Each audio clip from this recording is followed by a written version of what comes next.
Welcome to Assam Knowledge Explorer. Here we have elaborate river of Brahmaputra, the male river of Asian. Brahmaputra নদী হৈছে ভাৰত তথা অসমৰ এখন প্ৰধান নদী। এই নদীক লুইত, বৰলুইত, চিৰিলুইত, লোহিত আদি নামেৰেও জনা যায়। প্ৰায় ২৯০০ কিলোমিটাৰ দৈৰ্ঘ্যৰ ব্ৰহ্মপুত্ৰ এছিয়া মহাদেশৰ ভিতৰতে অন্যতম দীঘল নদী। ব্ৰহ্মপুত্ৰ ভাৰতৰ একমাত্ৰ পুৰুষ নদী। অসমৰ সংস্কৃতি আৰু সভ্যতাৰ সৈতে ব্ৰহ্মপুত্ৰ নদী অংগাহীভাৱে জড়িত হৈ আছে। সভ্যতা সদায় নদীকেন্দ্ৰিক। প্ৰাগজ্যোতিষ কামৰূপ অসমৰ সভ্যতাক ব্ৰহ্মপুত্ৰ কেন্দ্ৰিক সভ্যতা বুলি আখ্যা দিব পৰা যায়।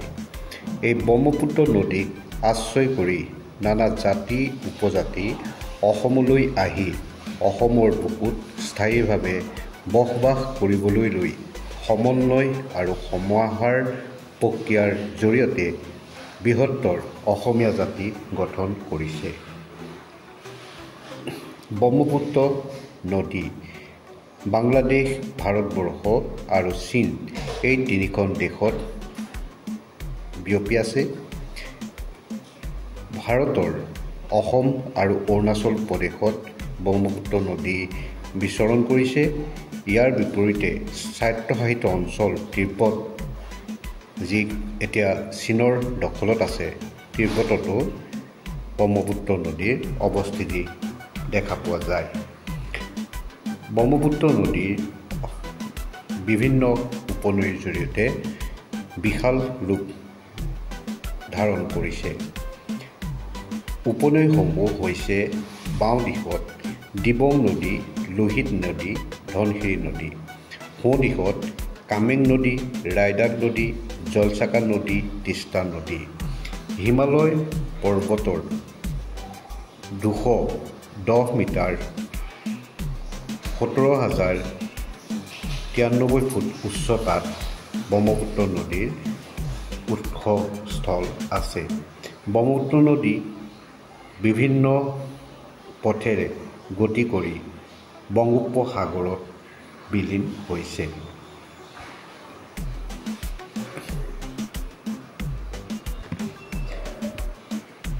ব্ৰহ্মপুত্ৰ নদীৰ উৎপত্তি সম্বন্ধে কালিকা পুৰাণত এটা আখ্যান পোৱা যায়।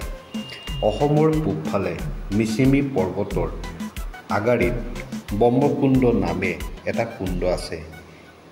ই হিন্দুসকলৰ এখন পবিত্ৰ তীৰ্থস্থান। এই ব্ৰহ্মকুণ্ডতেই ভগৱান পৰশুৰামে পাপৰ পৰা উদ্ধাৰ হয়। অৰ্থাৎ এই পৰশুৰাম কুণ্ডতেই তেওঁৰ হাতৰ পৰা কুঠাৰখন বহি পৰাত তেওঁ ইয়াৰ মহিমা দেখি ইয়াৰ পানী আনৰ উপকাৰৰ অৰ্থে তাৰ পাৰটো কাটি দিয়ে। ফলত ইয়াৰ পানী দেশ দেশান্তৰলৈ যায়। এইদৰেই ব্ৰহ্মপুত্ৰ নদীৰ উৎপত্তি হয়।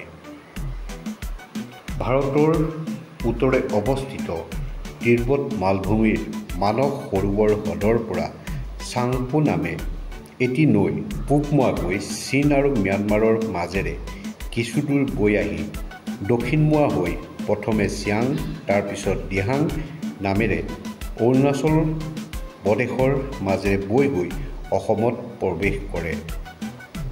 দিহাঙৰ লগত অৰুণাচলৰ দিবাং আৰু লোহিত নামৰ আন দুখন নৈ লগ লাগে।